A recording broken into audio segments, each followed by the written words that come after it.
Looking out from Ticino in Switzerland, your view extends over the clear waters of Lake Maggiore.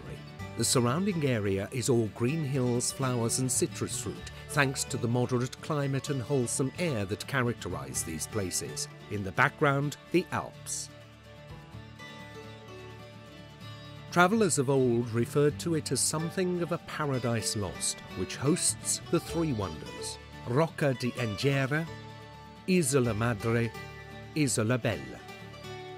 These are owned by the Borromeo family and bear testament to a glorious past that has been closely linked to the area since the 1400s. A medieval fortress serving as an outpost to the southern access from Verbano. Two rocks in the middle of the blue waters, transformed into architectural and botanical masterpieces that are unique in the world. The centuries-old architectural perspectives, palaces and works of art, and the plants originating from all latitudes never fail to amaze visitors coming from every corner of the globe.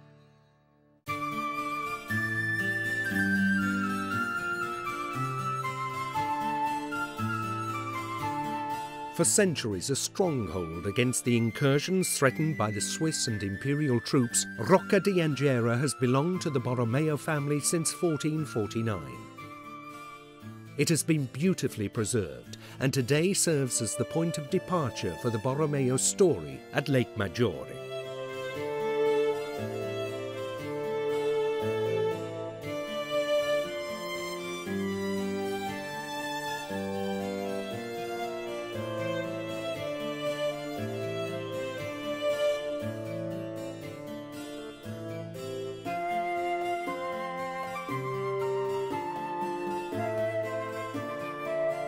The Rocca dominates the lake from its position high on the rocky outcrop, with its crenellated towers creating a magnificent backdrop for the surrounding landscape.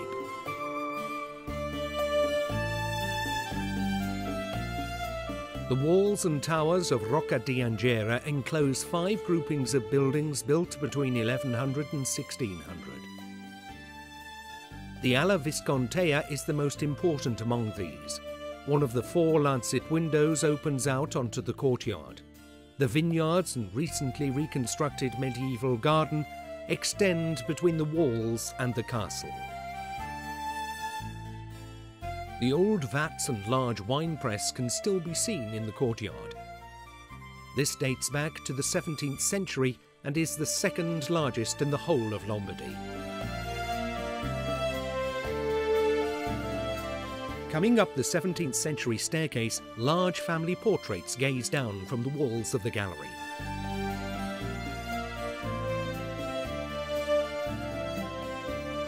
The impressive ceremonies hall leads into the San Carlo Borromeo Hall, which includes a portrait of the Cardinal in prayer among the many paintings.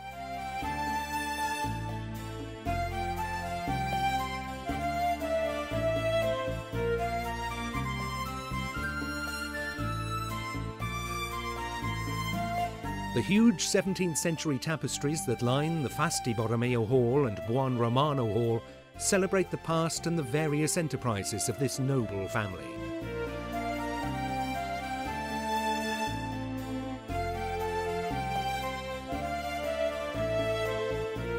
It is impossible to remain untouched by the frescoes lining the walls and vaulted ceilings of the beautiful Hall of Justice.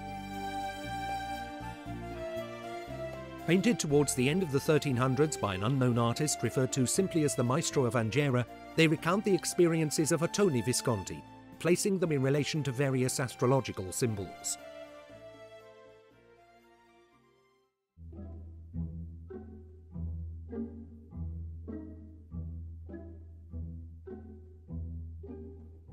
Since 1988, 12 halls in the Rocca host the Doll and Toy Museum. The collection is one of the most significant in Europe in terms of its quality, variety and rarity. More than 1,300 pieces are on display, created from the 18th century through to modern times, transporting us into a world of fantasy. Richly dressed dolls made from all types of materials, with miniature trousseau and the addition of accessories, furnishings, miniature homes and toys.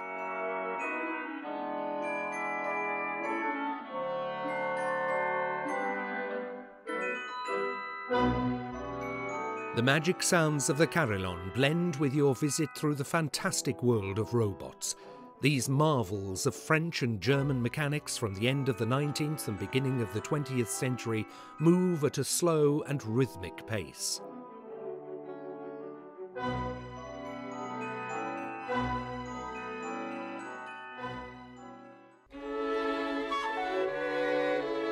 Leaving the world of toys and fantasies behind, the social and cultural environment and symbol of the medieval garden awaits your visit outside the Rocca.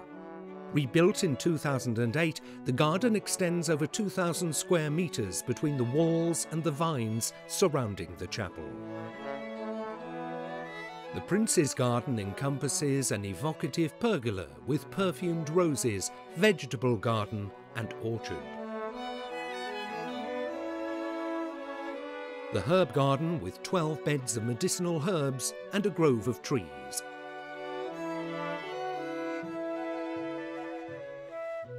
It represents an open-air museum, providing an opportunity to appreciate what a medieval garden must have looked like.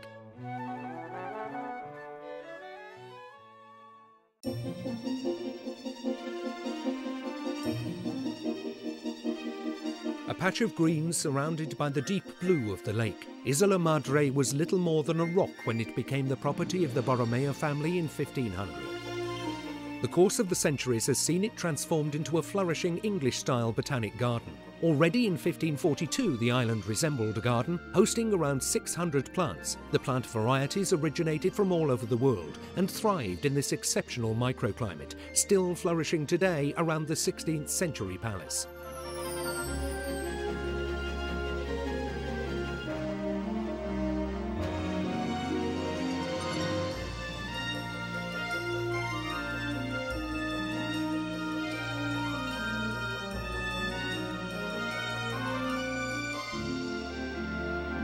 From March to October, the spectacular flowering display enchants with its colours and perfumes.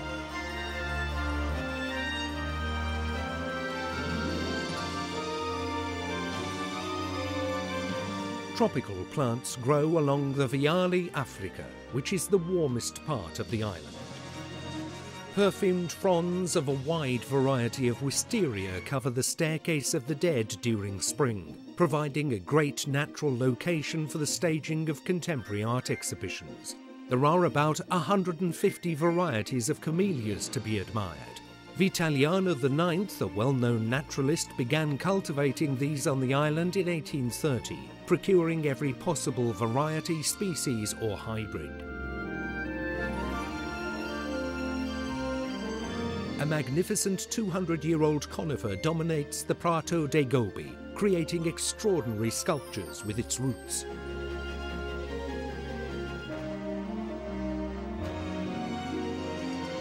Not far from here are beds of azaleas, rhododendrons and large specimens of magnolias. The lawns host peacocks and pheasant with their show-stopping plumage.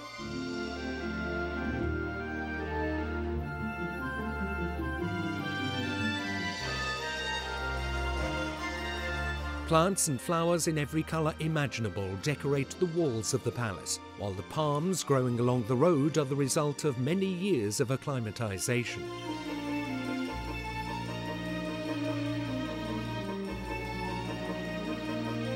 Unfortunately, a whirlwind hit the island in 2006, damaging large sections of the gardens, including the real star of the show, the largest cashmere cypress in Europe.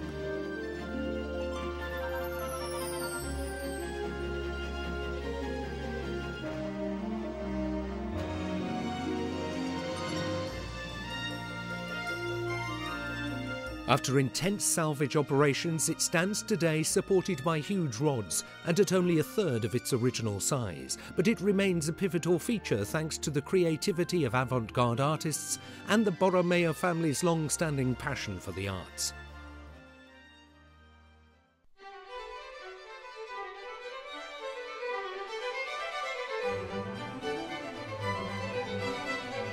Colourful nymphs decorate the pond in the chapel square, framing the reflection of the family chapel.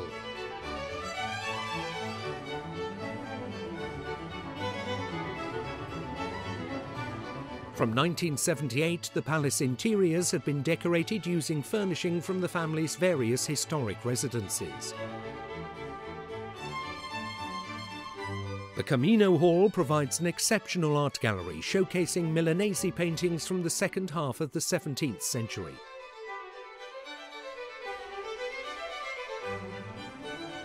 The next hall displays 4 17th century canvases depicting the seasons of the year.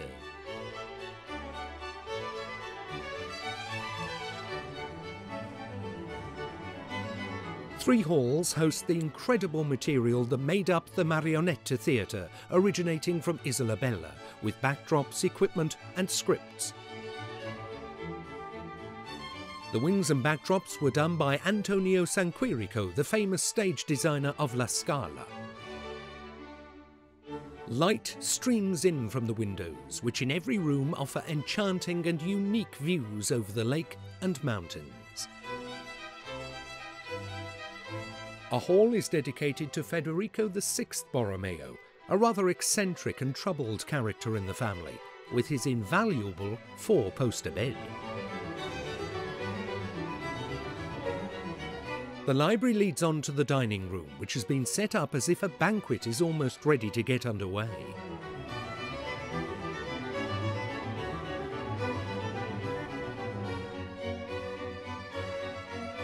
The Battles Hall displays 4 canvases depicting the heroic deeds of Federico VI.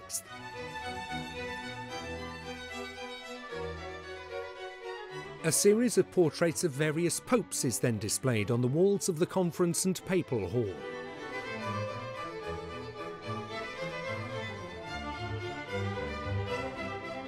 The portraits in the family drawing room are beautiful and interesting, as are the imaginative decorations along the walls in the Venetian room.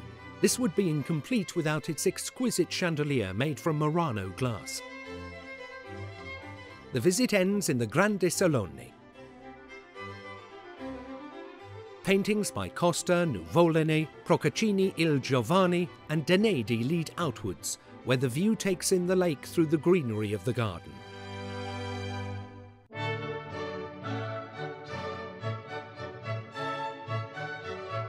Further south, Isola Bella appears like a ship navigating the waters of the lake northwards. The architectural complex was commissioned in 1632 by Vitaliano VI.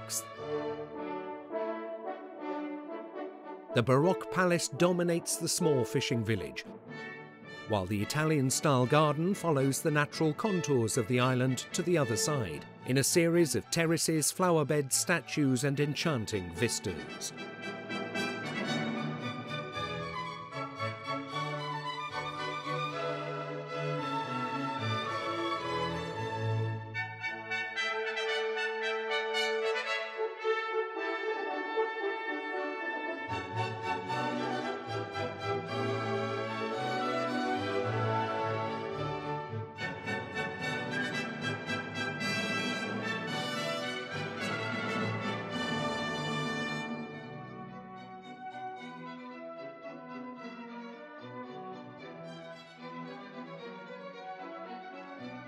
The small village meets the visitor coming off the boat. The courtyard then gives access to the palace. An imposing staircase leads to the nobleman's floor.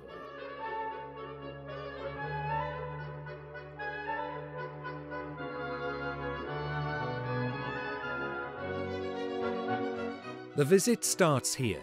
Large halls with sumptuously laid tables, walls covered with paintings, stucco, medallions and frescoes. Sitting rooms and bedrooms where Baroque reigns supreme, with the precious furnishings that have hosted a number of leading personalities, from Napoleon to various European heads of state. The focal point of the visit is the Berthier Gallery, the driving force of the Borromeo's collections from the 17th century to the present day. Not to be missed in the smaller rooms leading on the gallery are the paintings by Vanvitelli, Londonio and the still lives by Giovanni Saglier.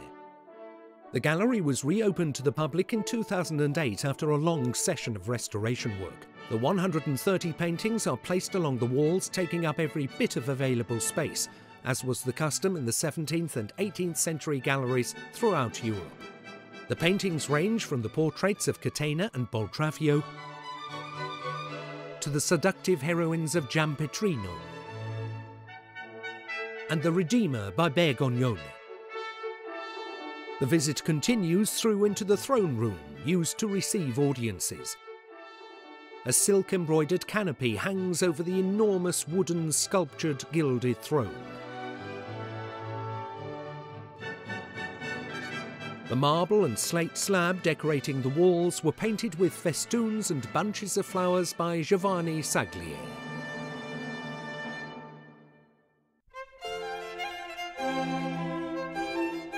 The spectacular interiors of the palace in the Isola Bella take on a completely original aspect in the Queen's room, starting with the double bed and the various decorations.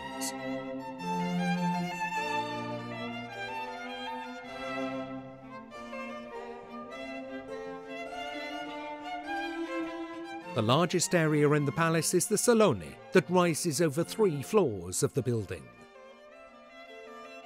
The Borromeo family motto, Humilitas, is etched at the top of the vaulted cupola in Gothic script, while 4 cherubs on the insides of the pillars hold up the family's emblem in bronze.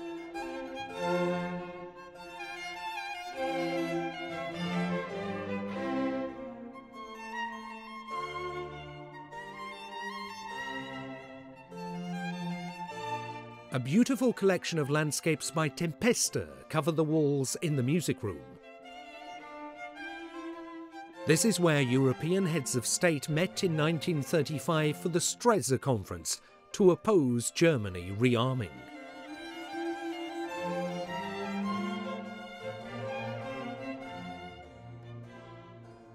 The Napoleon room reflects an imperial style and the victorious veteran of the campaign in Italy. The unique 4-poster bed in the alcove is in the Directory style. As with every room in the palace, the windows offer views over the lake, giving you the feeling of almost sailing over it.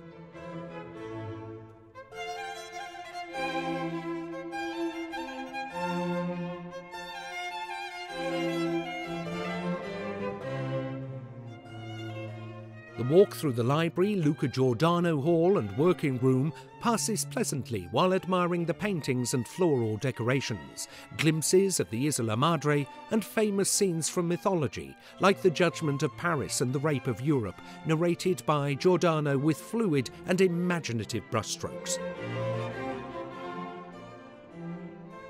Further along, Zuccarelli provides pleasant views and vistas of the Borromeo properties.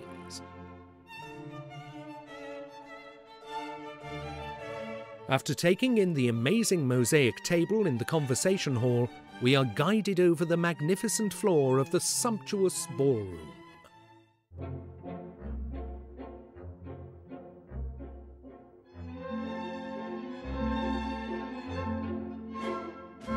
This is decorated with garlands, festoons of flowers and rosettes following an elegant geometric pattern, while the diffused lighting highlights the sculptured reliefs on the walls.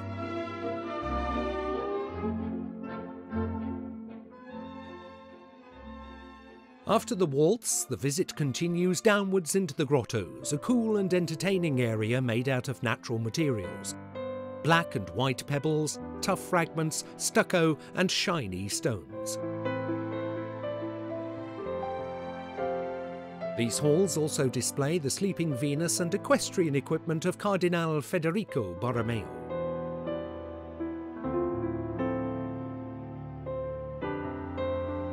Leaving the cool air in the grottos, we re-emerge, coming up through a spiral stone staircase with the beautiful painting on the barrel-vaulted ceiling characterising the fresco hall.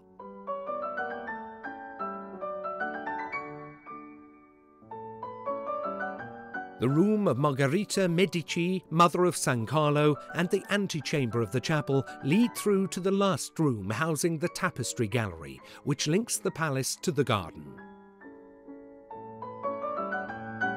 A lioness, unicorn and 2 panthers dominate the allegorical scenes represented in the 6 invaluable Flemish tapestries.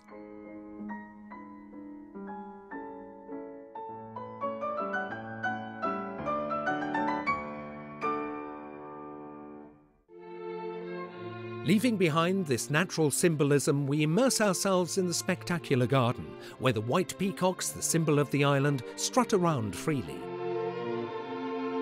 The garden is a kind of perfectly designed labyrinth, with its architectural features, staircases, flowers, beds, statues, and obelisks. The walk outside starts from the atrium of Diana, with the goddess's statue behind the base of the fountain.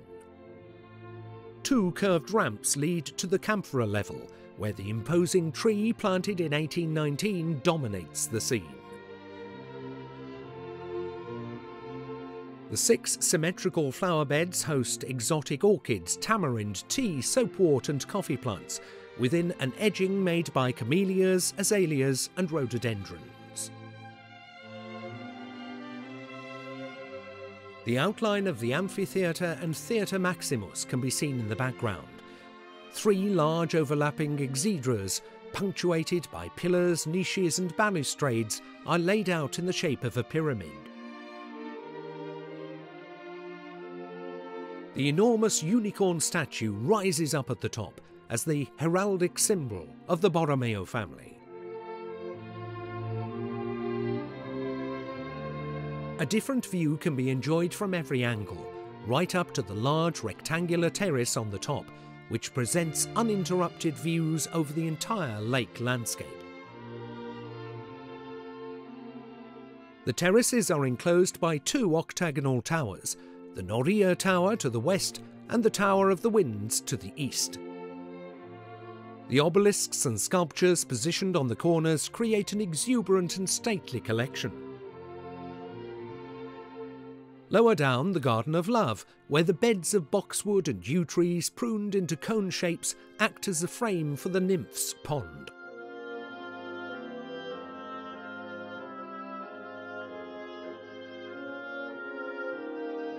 The path back to the exit passes through walkways, steps, flower beds, vases of flowers and gigantic bushes. Each element corresponds with a definite architectural design, which draws together art and nature in perfect harmony. The flowers in the private garden form a tapestry of the family emblem in the greenery. The 3 circles symbolise the alliance between the Borromeo, Visconti and Sforza families. On leaving the shore of the island, there is just enough time for a last look at Verbano and the 3 wonders, which have attracted travellers, writers, poets and intellectuals through the centuries. This is the historic heritage that the Borromeo family has collected, built and preserved in its continual commitment to the arts and culture.